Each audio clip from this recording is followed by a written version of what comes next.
नमस्कार, अमृतुल क्लासेस में आप सभी का स्वागत है। कैसे हैं आप लोग? आइए हम लोग शुरू करते हैं एक बेहतरीन सेशन इस उम्मीद के साथ कि आप बहुत ही स्वस्थ होंगे, प्रसन्न होंगे। पीजीटी का एग्जाम होना है।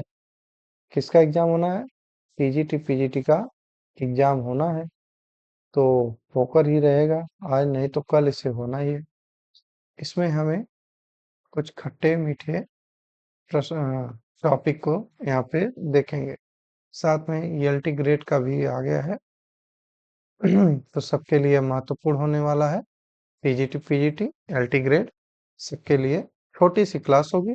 इसको हम लोग यहाँ पे कवर कर लेते हैं। बहुत छोटा सा टॉपिक है, कुछ महत्वपूर्ण पॉइंट है useful for TGT PGT LT grade and other competitive exam.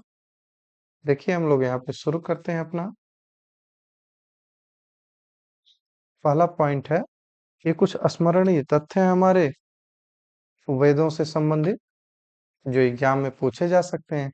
इन्हें आपको देखना है। जैसे पहला है कि हिंदू दर्शन में उपनिषद, भागवत गीता और ब्रह्म सूत्र को सामूहिक रूप से क्या कहा गया है?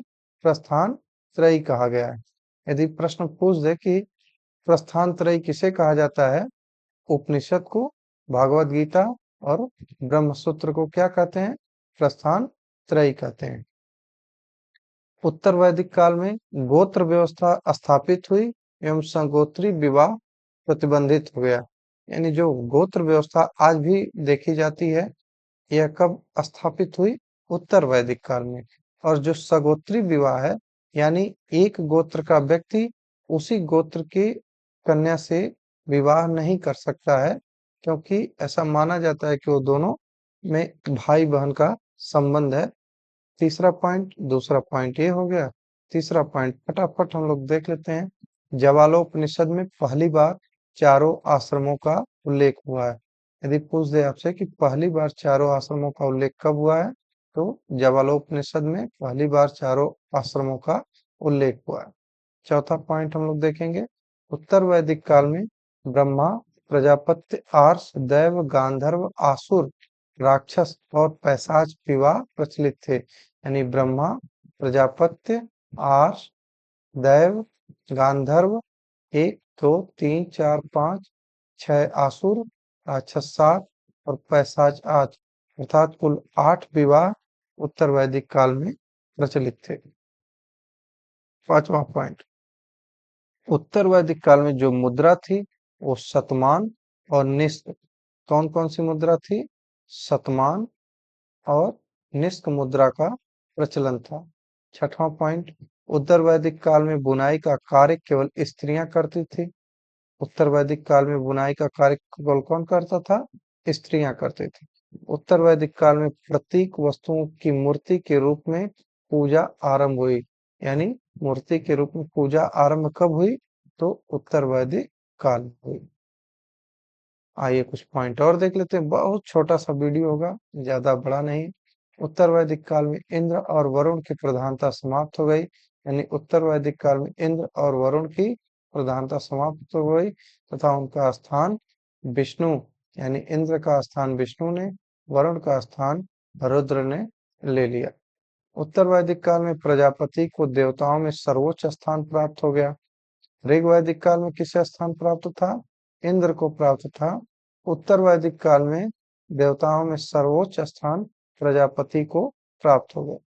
24 बैलों द्वारा खींचने का उल्लेख काठक संहिता में मिलता है। 24 बैलों द्वारा जो हल खींचने का उल्लेख किस संहिता में मिलता है? काठक संहिता में मिलता है।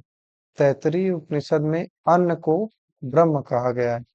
तैत्तरीय उपनिषद में अन्न को ब्रह्म कहा गया है। चांदी का उल्लेख अथर्ववेद में मिलता है। चांदी का उल्लेख अथर्ववेद में मिलता है। उत्तर वैदिक कालीन शासन का स्वरूप कैसा था? राजतंत्रात्मक था।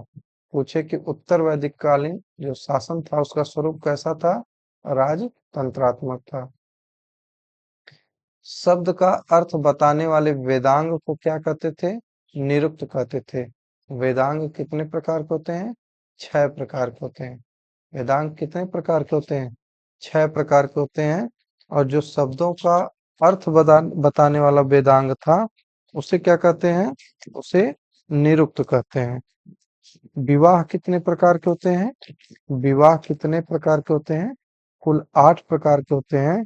और इनका वर्णन कब मिलता है विवाहों का? उत्तर वैदिक काल में इनका वर्णन हमें मिलता है। चलिए कुछ और देख लेते हैं।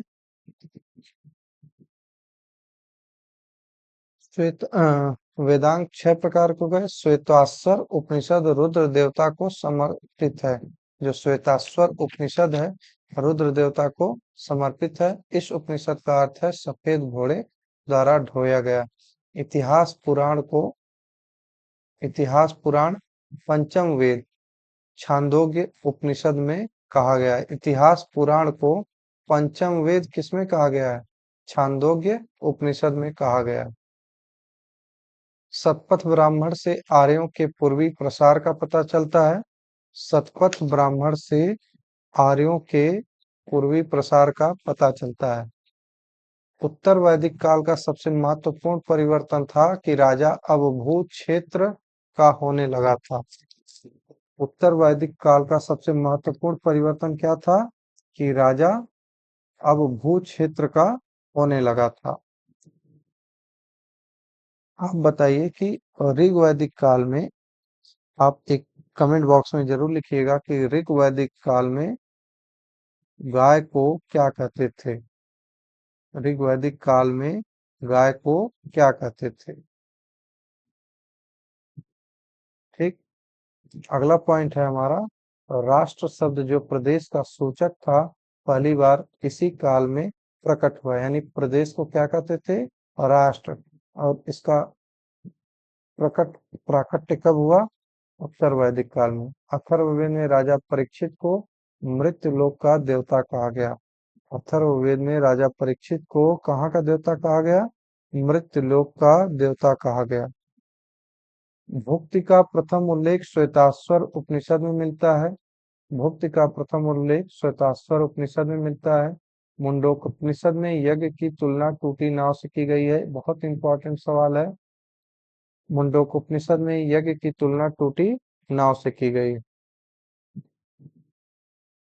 अथर्ववेद में परीक्षित के साथ जन्मेजय की समृद्धि के बारे में उल्लेख मिलता है। अथर्ववेद में अथर्ववेद में परीक्षित के साथ जन्मेजय की समृद्धि के बारे में उल्लेख मिलता है। अथर्ववेद में मगध को ब्रात्य कहा गया है। अथर्ववेद में मगध को ब्रात्य कहा गया है। उत्तर वैदिक काल में पुनर्जन्म का सिद्धांत विकसित हुआ। उपनिषदों में सबसे छोटा उपनिषद कौन सा है? मांडुक्योपनिषद। भारतीय शास्त्रीय संगीत का मूल ग्रंथ किसे माना जाता है? सामवेद को माना जाता है। अथर्ववेद इकलौता वेद है जिसका अपना कोई आरण्यक ग्रंथ उपलब्ध नहीं है। तो किसका आरण्यक उपलब्ध नहीं है? अथर्ववेद का आरण्यक उपलब्ध नहीं है। भारत का आदर्श भारत का आदर्श राष्ट्रीय वाक्य सत्यमेव जयते किससे लिया गया है? मुंडोकोपनिषद से लिया गया है। यम और नचिकेता विवाद किसमें मिलता है? कठोपनिषद में मिलता है। बृहदारण्यक उपनिषद उपनिषदों में सबसे बड़ा है। अहम ब्रह्मास्मि, मैं ब्रह्म हूँ का वर्णन किसमें मिलता है? बृहदारण्यक उपनिषद में मिलता है। बृहदारण्यक उपनिषद में किसका उल्लेख? अहम ब्रह्मास्मि। आरूढ़ी उद्दालक और श्वेत केतु विवाद छांदोग्य उपनिषद में मिलता है। आरूढ़ी उद्दालक और श्वेत केतु विवाद किसमें? छांदोग्य उपनिषद में मिलता है।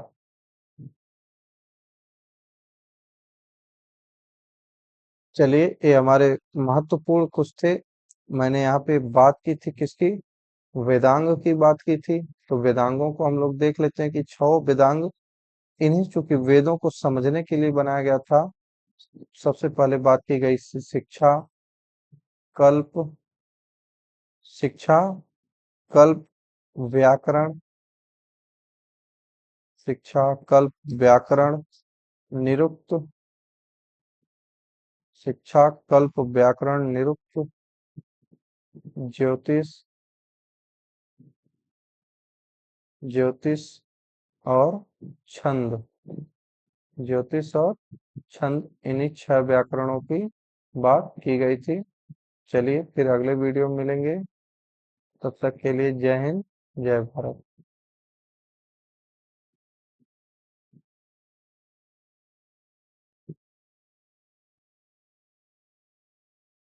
नमस्कार।